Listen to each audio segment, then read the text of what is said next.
போதைப்பொருள் கடத்தல் குற்றத்திற்காக மரண தண்டனை விதிக்கப்பட்ட மற்றொரு மலேசியரான சாமிநாதன் செல்வராஜு நவம்பர் 27ஆம் தேதி தூக்கிலிடப்படுவார் என்று சிங்கப்பூர் அரசாங்கம் உறுதிப்படுத்தியுள்ளது. அண்மைய மாதங்களில் 2 மலேசியர்களான தட்சிணாமூர்த்தி, பன்னீர்செல்வம் ஆகியோர் சிங்கப்பூரில் தூக்கிலிடப்பட்டனர். மலேசியாகினி பார்வையிட்ட சிங்கப்பூர் சிறைச்சாலை சேவையின் கடிதத்தின்படி மூத்த உதவி இயக்குனர் லிம் லே கிங் நவம்பர் 26ஆம் தேதி வரை காலை 10 மணி முதல் மதியம் 12 மணி வரையிலும், பிற்பகல் 2 மணி முதல் மாலை 4 மணி வரையிலும் சாமிநாதனின் குடும்பத்தினர் நீட்டிக்கப்பட வருகைகளை மேற்கொள்ள அதிகாரிகள் அனுமதிப்பதாக தெரிவித்தார்.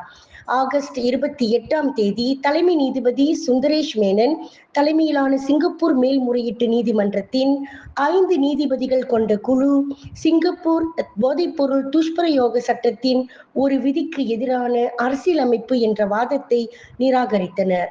விலையில் மேலும் செய்திகளை தெரிந்து கொள்ள கீழே இருக்கும் பெல் பட்டனை அழுத்துங்கள். உங்கள் ஆதரவை வெளிப்படுத்த லைக் மற்றும் ஷேர் செய்யுங்கள். தொடர்ந்து விண்வெளியுடன் உங்கள் பயணத்தை தொடர்ந்திருக்க சப்ஸ்கிரைப் செய்யுங்கள்.